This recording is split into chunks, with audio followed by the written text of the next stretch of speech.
Antes de mais nada, bom dia a todos. Eu quero agradecer a presença de vocês, porque isso é um estímulo para que eu continue estudando. Estou falando por mim, tá? Que eu continue estudando. Espero conseguir passar para vocês alguma coisa do muito que tem de bom neste capítulo, né? O que a gente pode ver é que no capítulo anterior, André recebe de Lísias duas importantes lições. Uma delas faz o questionamento sobre a bondade desviada de princípios morais. A outra é o quanto é importante para nós sabermos ouvir antes de tomarmos qualquer decisão, em qualquer questão da nossa vida.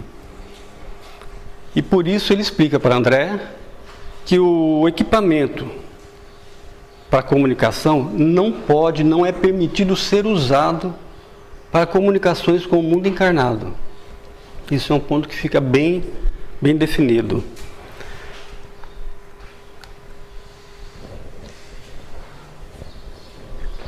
Primeiro ponto, né, nesse capítulo que me chamou a atenção foi justamente essa questão. Melhorou.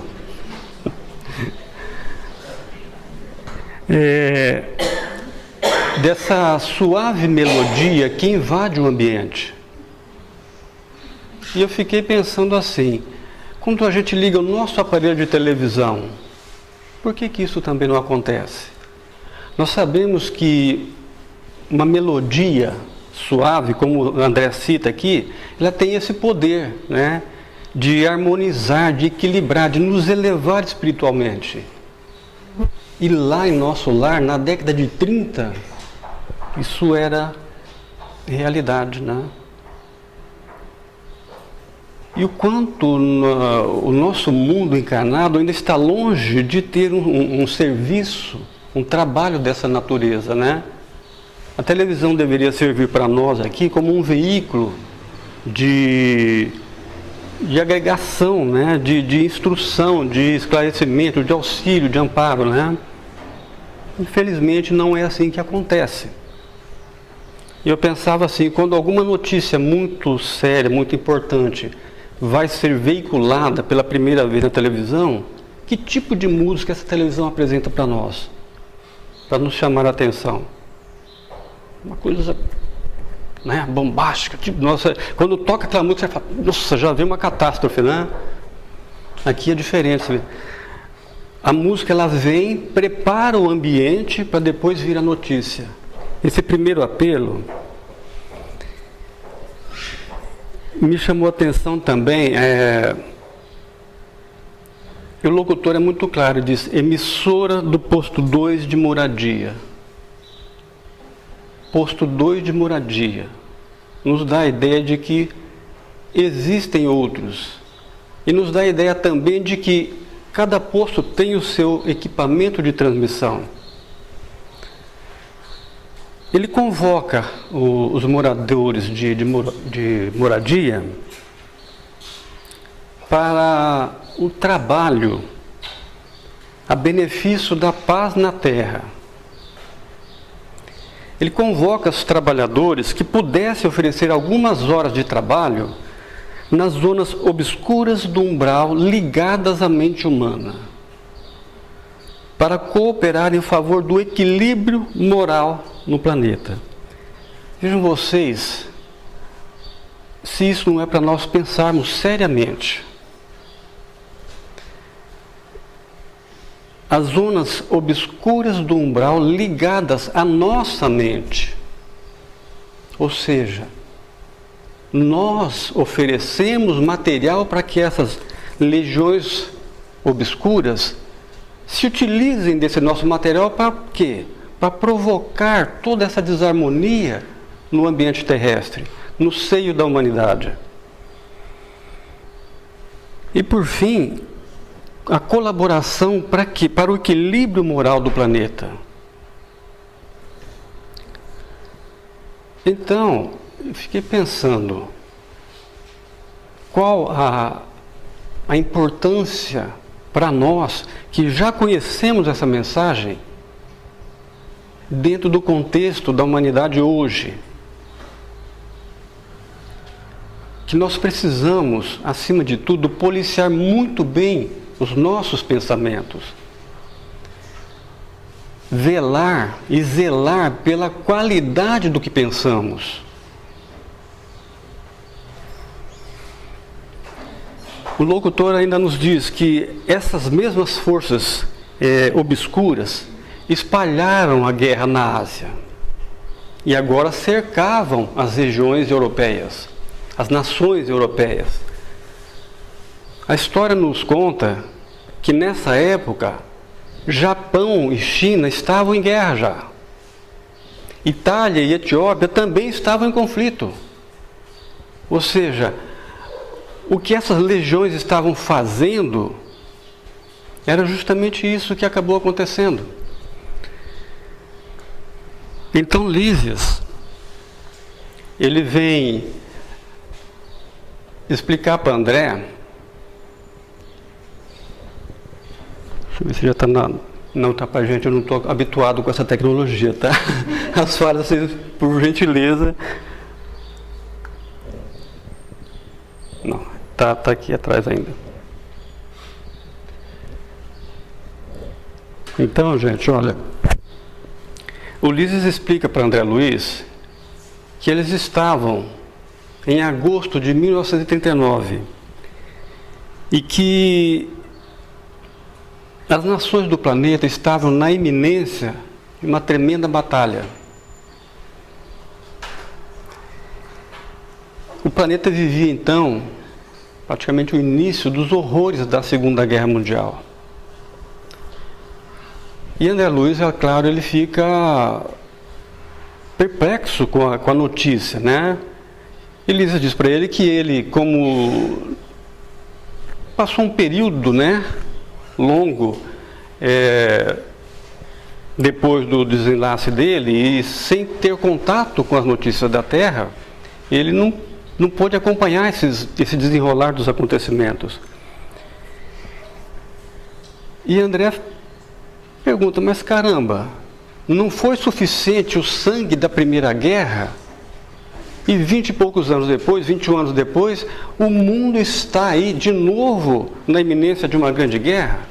Ou seja, as lições da primeira não serviram para que a humanidade aprendesse, evoluísse e buscasse o caminho da paz? Infelizmente, não foi o que aconteceu. Mas uma outra questão chamou a atenção de André, que está aqui. É que ele ouviu a notícia falada em português. E assim como eu, lá no passado, ele também, como? Ele achava que depois do desencarne, o espírito já se comunicava só pelo pensamento, não ia articular a palavra, né? E eu pensava isso também.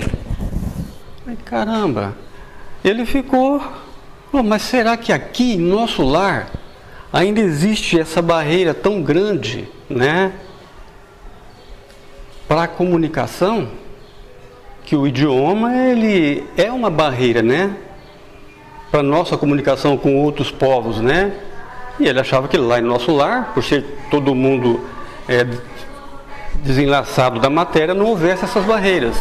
Ele esclarece para ele que eles estavam muito longe ainda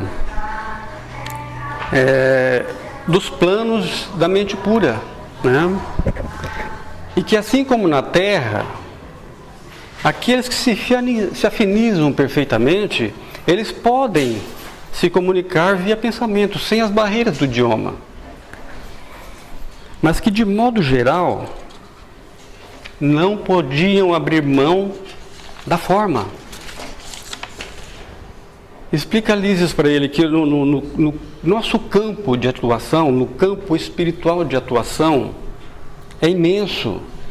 E a humanidade terrestre, que era na época composta de vários milhões de seres, une-se à humanidade invisível composta de outros bilhões. Ou seja, na época era milhões para bilhões. Hoje já são bilhões, não é para imaginar os quantos bilhões a mais que existem de desencarnados no nosso meio. Ele diz assim, portanto, para o nosso entendimento, não é possível se chegar aos planos da perfeição depois da morte física. Porque nós ainda permanecemos com as nossas heranças culturais e condicionados pelo nosso psiquismo. Fica tudo gravado aqui. Então nós nos livramos disso quando desencarnamos. Ao contrário, nós carregamos todas essas heranças, né?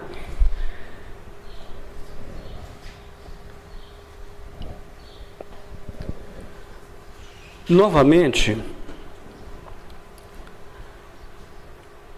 interrompe-se a música, né? Aquela suave melodia que embalava o ambiente, e ouve-se um novo apelo de moradia. Explicava o locutor que nevoeiros pesados se amontoavam ao longo dos céus da Europa, que forças tenebrosas do umbral penetram em todas as direções, respondendo aos apelos mesquinhos do homem, ou seja, nós oferecendo material para a atuação dessas forças obscuras. E ele ainda diz que os países, vários países caminhavam para uma guerra de grandes proporções, devido à sintonia de certos gabinetes políticos com essas forças tenebrosas. E que por mais que a espiritualidade fizesse, nada demovia estes dirigentes, esses governantes, desses propósitos bélicos que já estavam delineados. Todos os recursos possíveis estavam sendo utilizados para demovê-los de tais propósitos, mas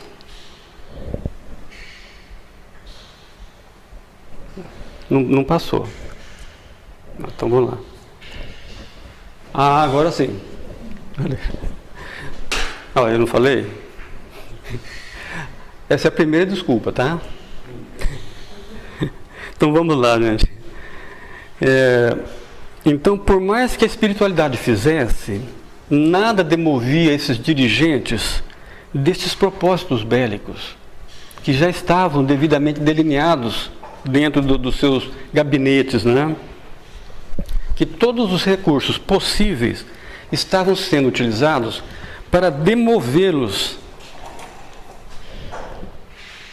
de tais propósitos, né? Mas tudo parecia em vão. Naquele momento, as possibilidades de paz eram quase nulas. Então, este apelo agora de colônia, de moradia, na realidade, ele era dirigido às esferas superiores, no intuito de defender séculos de experiências numerosas de pátrias-mães da civilização ocidental. Ou seja, para que patrimônios linguísticos, culturais, filosóficos, espirituais não se perdessem. Para que quando nós, que estamos aqui hoje, retornássemos à Terra, nós encontrássemos esses patrimônios aqui, para nós darmos sequência no nosso processo evolutivo. Porque certamente numa época dessa, nós estávamos do lado de lá, acho que a maioria de nós, ou talvez todos nós, estivéssemos do lado de lá, fazendo esse apelo aqui que Moradia está fazendo, em benefício da paz, para nós encontrarmos uma terra melhor, e não pior, né? Mas as coisas não caminhavam bem. A espiritualidade não conseguia atingir a mente, o espírito desses governantes, e nem tampouco desse povo. Porque o que acontece, e o que aconteceu, que fez com que essa segunda guerra eclodisse, foi o que sobrou da primeira guerra. A Primeira Guerra Mundial foi a Alemanha que deflagrou ela. E como a Alemanha saiu derrotada desse conflito, as nações que se colocaram como vitoriosas, para que a Alemanha assinasse um tratado de paz, e esse tratado foi o Tratado de Versalhes, foram feitas extremas exigências que trouxeram para o povo alemão inúmeras dificuldades, inúmeros sofrimentos físicos, sofrimentos morais e financeiros. As reparações que foram exigidas, de certa forma, foram cruéis. E isso incutiu no povo alemão o desejo de vingança, o desejo de cobrar de volta aquilo que eles julgavam que tinham sido tirado deles, né?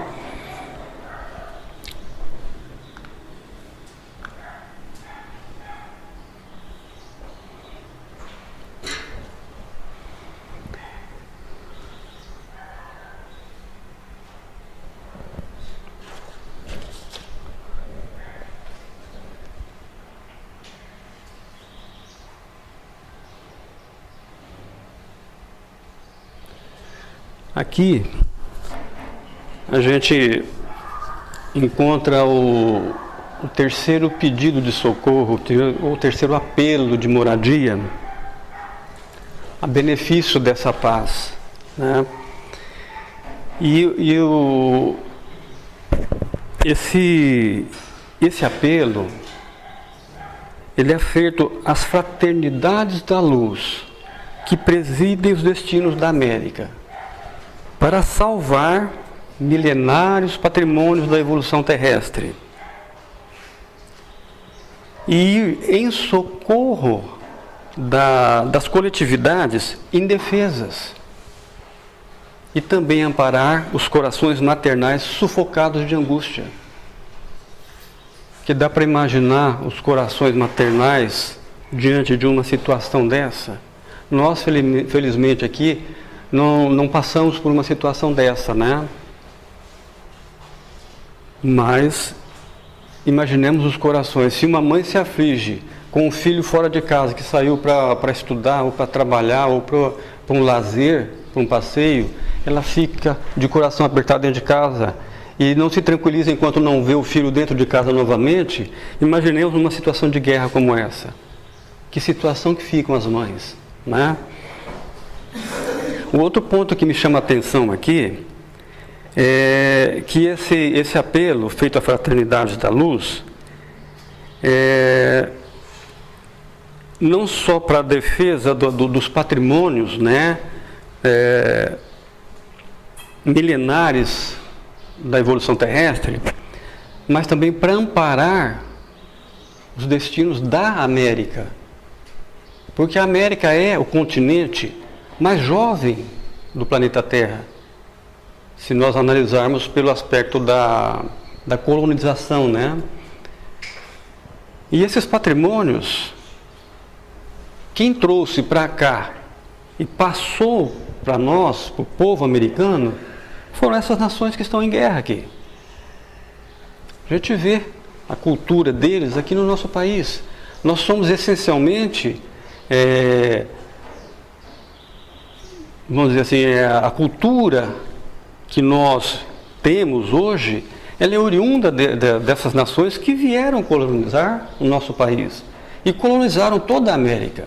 Nós temos aí cultura francesa, cultura inglesa, cultura italiana, cultura portuguesa, cultura espanhola, japonesa. Então, um grande número de nações que vieram para cá e trouxeram a sua cultura, trouxeram a sua bagagem de evolução espiritual, né? Então, a espiritualidade se preocupa também com isso, para que isso não se perca. E principalmente, se nesse conflito da Segunda Guerra, por exemplo, a América fosse agredida, fosse atacada, qual a defesa que o nosso país tinha contra a força, o poderio bélico desses países? Era quase nada. Ainda hoje, o nosso país, felizmente, não é um país voltado para a guerra, para armamentos. Tem lá os seus núcleos de defesa, porque são necessários, né? Mas não é um país preparado para a guerra, como outros países que a gente vê por aí. Então, se isso acontecesse, seria uma catástrofe, existiriam perdas irreparáveis. Então, um outro ponto interessante é quando ele fala assim, que nós somos a parte invisível desta humanidade. E muitos de nós voltaremos aos fluidos carnais para resgatar erros do passado. E eis nós aqui. O que nós estamos fazendo aqui? Depois da guerra, todos nós reencarnamos aqui. Então, o pedido dele é para que se preservasse tudo isso e se preservasse a América, porque nós estávamos já destinados a reencarnar aqui na América.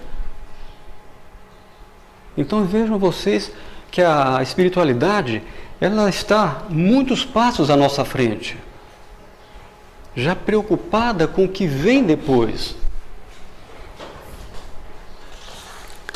Mas o que a gente vê, o locutor pede pela união numa só vibração, para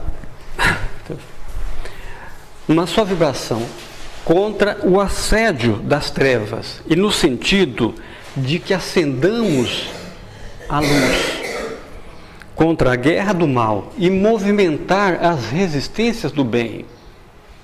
E aí eu lembro de Emmanuel, no Vinha de Luz, que tem uma lição que ele diz isso para nós, para que acendamos a nossa luz, para depois nós fazermos brilhar essa luz, para iluminar o caminho dos nossos irmãos.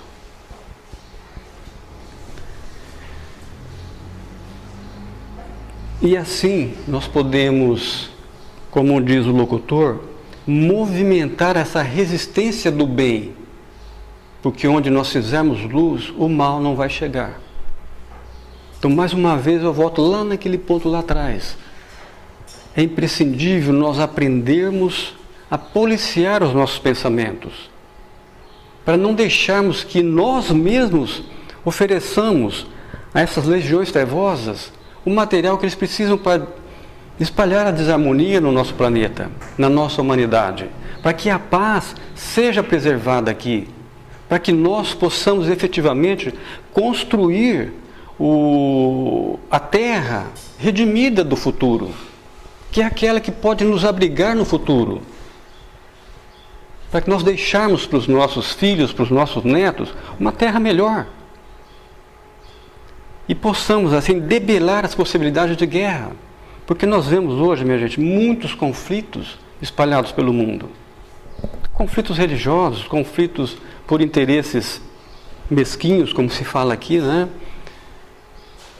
E é imprescindível que nós façamos isso aqui, ó, essa união numa só vibração, a benefício da paz, para fazer a luz e debelar o mal. Esse pedido é feito para nós. É para nós fazermos isso. Esse trabalho é o trabalho do espírita cristão, do católico, do evangélico. Mas nós que já temos esse conhecimento, se torna quase que uma obrigação. Não deveria ser. Deveria ser espontâneo. Mas como a gente tem algumas dificuldades, e eu principalmente tenho as minhas, então que esses apelos aqui me façam fazer melhor do que estou fazendo hoje. Mas apesar, gente, dos apelos dos moradeiros de moradia, não havia mais o que se pudesse fazer para evitar o pior. Lísias ressaltou para André os esforços de Colônia e de outros núcleos das vizinhanças do Umbral para atender ao apelo, mas que o Ministério da União Divina já havia esclarecido em diversas reuniões que eles tiveram, que a humanidade carnal, como personalidade coletiva, estava na condição do homem. Está para frente, né? Então vamos lá. Para você poder me acompanhar, senão eu vou na frente e vocês ficam para trás. Então, que a humanidade carnal, como personalidade coletiva, ela estava na condição do homem insaciável que devorou excesso de substâncias no banquete comum. E nutriram-se várias nações de orgulho criminoso, de vaidade e de egoísmo feroz. E eles experimentavam agora a necessidade de expelir esses venenos letais. E ele compara. Essa comparação, ela é bem simples, né, de nós entendermos, porque ele compara a nós, né? Quando nós comemos demais, ou quando nós bebemos demais, o que é que acontece? Aí vem dor de cabeça, dor de estômago, vômito, diarreia, alergias. É o nosso organismo botando para fora essas substâncias nocivas. No caso da humanidade encarnada, esses povos nutriam-se desses sentimentos que são tóxicos, né? Orgulho, vaidade, egoísmo. E chegou a tal ponto que era necessário que isso viesse para eliminar esses venenos, né? Essas toxinas absorvidas. Na questão 742 do Livro dos Espíritos, Kardec pergunta assim para o Espírito Verdade: o que é que impele o homem à guerra? E eles respondem que é a predominância da natureza animal sobre a natureza espiritual e o transbordamento das paixões. No estado de barbárie, os povos só um direito conhecem, o do mais forte. E que para esses povos, o estado de guerra é um estado normal. Para eles isso é normal. O que para nós hoje é um absurdo, né? Na nossa concepção, guerra é uma coisa que não, inviável, né? Para eles é um estado normal. É coisa normal. Então, Kardec ainda diz que à medida que o homem progride, ela se tornará menos frequente, porque o homem vai lhe evitar as causas, fazendo a guerra, quando ela é necessária, com humanidade.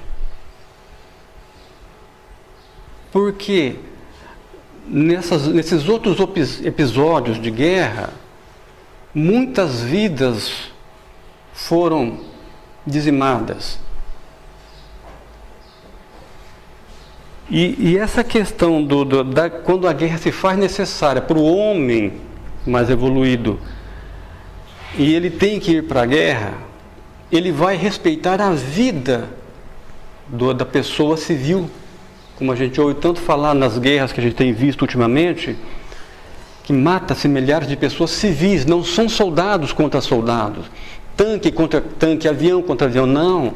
Essas forças muito maiores que a do ser humano, contra o ser humano que está indefeso, que não porta arma, que não é soldado, que não é militar, que não está guerreando. Na questão 743, Kardec pergunta: da face da terra, algum dia a guerra desaparecerá? E os Espíritos respondem: sim, quando os homens compreenderem a justiça e praticarem a lei de Deus. Nessa época, todos os povos serão irmãos. Ou seja, nessa época, nós entenderemos essa verdade que nós já conhecemos há séculos. Nós somos irmãos. Nós não somos inimigos. Não é porque existe uma diferença de idioma, de condição material que somos diferentes, ou porque é a cor, ou porque é o olho puxado, ou porque é baixo, é grande, é alto, é gordo. Não, nada disso, todos somos irmãos. Na questão 744, Kardec pergunta: o que é que objetivou a providência, tornando necessária a guerra? Ou seja, qual foi o intuito da providência divina, tornando necessária a guerra? E a resposta é bem curtinha. Ela diz que é a liberdade e o progresso. Haveria aí alguma incoerência nessa resposta? Liberdade e progresso? Mas ele nos esclarece. A espiritualidade não nos deixa sem resposta, né? Eles dizem assim: escravização temporária para esmagar os povos, a fim de fazê-los progredir mais depressa. Mas não é esmagar os povos matando, esmagar o orgulho que provoca a guerra, para que a humildade se faça. E a humildade é um progresso gigante do ser humano. A partir daí o progresso acontece mais depressa e em todos os níveis. Na questão 744A, Kardec pergunta: desde que a guerra tem por efeito produzir o advento da liberdade, como pode frequentemente ter por objetivo e resultado essa escravização? Não, desculpa, já estou voltando à mesma questão. Já foi. Na 745, que se deve pensar daquele que suscita a guerra para proveito seu? Os espíritos respondem: grande culpado é esse, e muitas existências lhe serão necessárias para expiar todos os assassínios de que tenha sido causa, porquanto responderá por todos os homens cuja morte tenha causado para satisfazer a sua ambição. Ou seja, o preço é alto. Imaginemos a responsabilidade gigantesca que têm os nossos governantes, em todos os níveis, né? Todos eles. Porque tem nas mãos esse poder de proporcionar um progresso gigantesco para a humanidade, né? Ou de provocar uma guerra tão devastadora e ceifando milhões ou milhares de vidas, né? Como é o fato da Segunda Guerra e como é a guerra urbana que a gente vê hoje, infelizmente, ceifando vidas e mais vidas. A gente vê, infelizmente, por exemplo, no trânsito, o cidadão pode matar no trânsito. E como o trânsito brasileiro mata milhares de pessoas todos os anos. E é falta do quê? Dessas lições que o André nos traz, dessas lições que a espiritualidade nos traz. Senso de responsabilidade, não nos distrairmos no nosso dia a dia, mantermos o foco, respeitarmos o nosso irmão, respeitarmos a vida do nosso irmão, da mesma forma respeitarmos a nossa vida.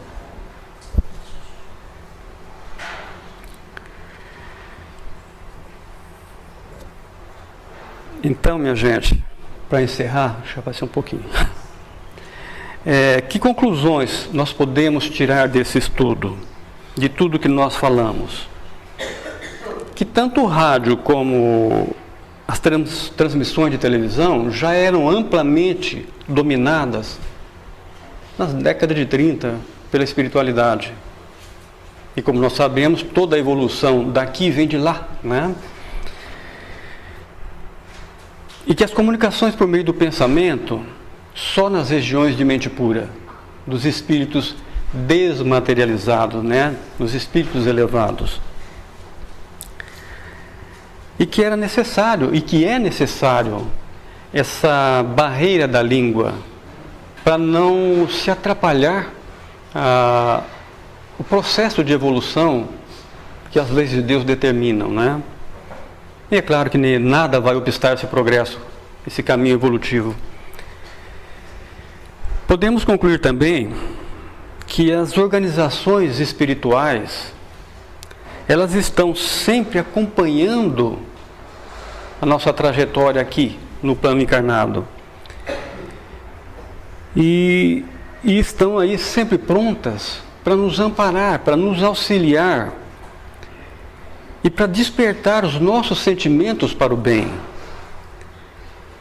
Principalmente para o bem coletivo, porque quando a gente pensa no bem só no nosso, nós estamos sendo egoístas. Então não é isso que a espiritualidade quer.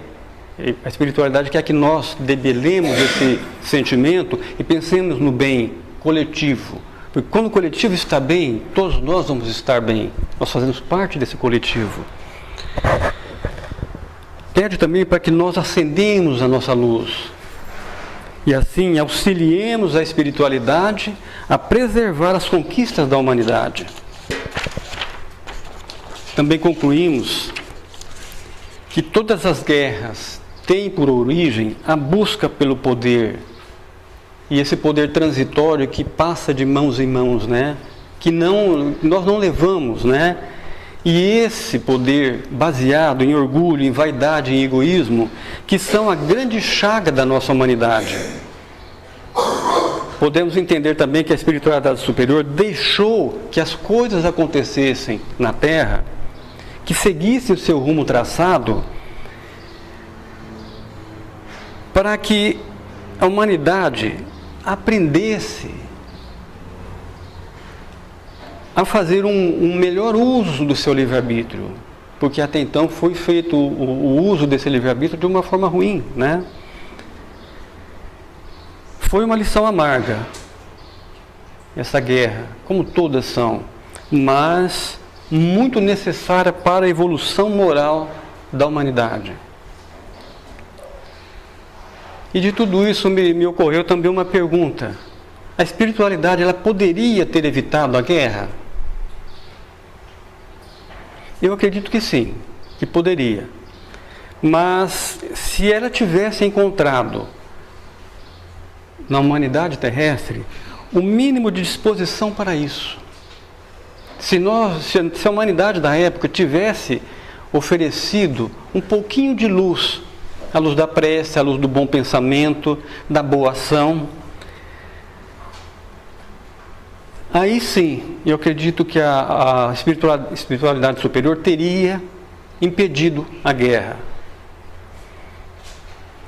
Mas, por essas informações de André Luiz, a gente percebe também que, se isso tivesse acontecido naquela época, não demoraria muito para que a humanidade entrasse de novo num novo ciclo de guerra, num novo ciclo bélico.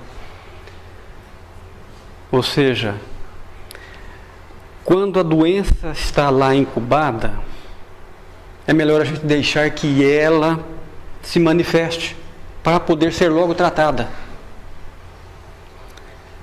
Porque se nós deixarmos essa doença incubada, quando ela aparecer de repente, não há remédio que possa curá-la, né? E é o que a gente percebeu nessa questão da guerra. A humanidade chegou num ponto, como disse o Lísias para André Luiz, que não tinha mais o que se fazer. A humanidade tinha que expelir os venenos, as substâncias tóxicas que ingeriu. E para encerrar, gente, para não cansar demais vocês, eu termino com uma mensagem de Emmanuel, que diz assim: corrigirás o mal com o bem. A gente já aprendeu isso, né? Será que estamos praticando? Afastarás a agressão com a paciência. Extinguirás o ódio com amor. E desfarás a condenação com a bênção. Não temos o direito de condenar ninguém. Abençoemos então. Que a paz de nosso Senhor Jesus Cristo esteja com todos vocês e que possamos todos nós levar um pouquinho dessas lições para os nossos lares. Muita paz a todos, muito obrigado a todos vocês, gente. espíritos de elevada expressão hierárquica desceram dos céus. Os clarins foram ouvidos ao longe. A cidade iria passar por momentos importantes.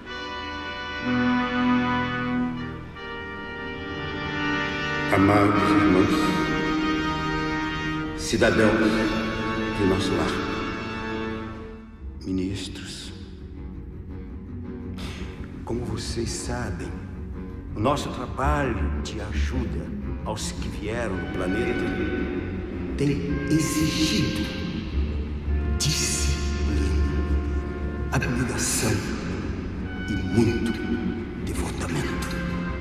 O processo de renovação da vida humana chega ao ponto de ebulição. Veio pedir esforço redobrado aos que estão nos serviços edificantes de nossa colônia. Uma grande guerra de alcance mundial começa. E não se sabe ainda quando terminará por completo.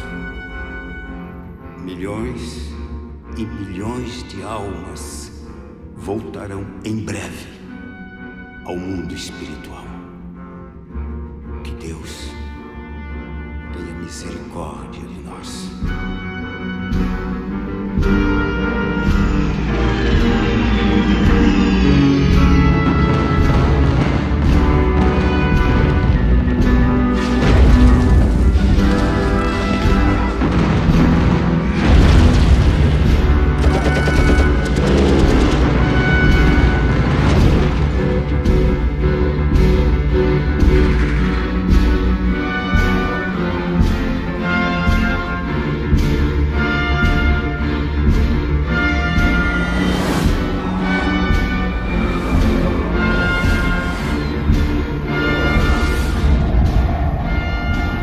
Todas as cidades espirituais ao redor do planeta se unem em rogativos e trabalhos de paz.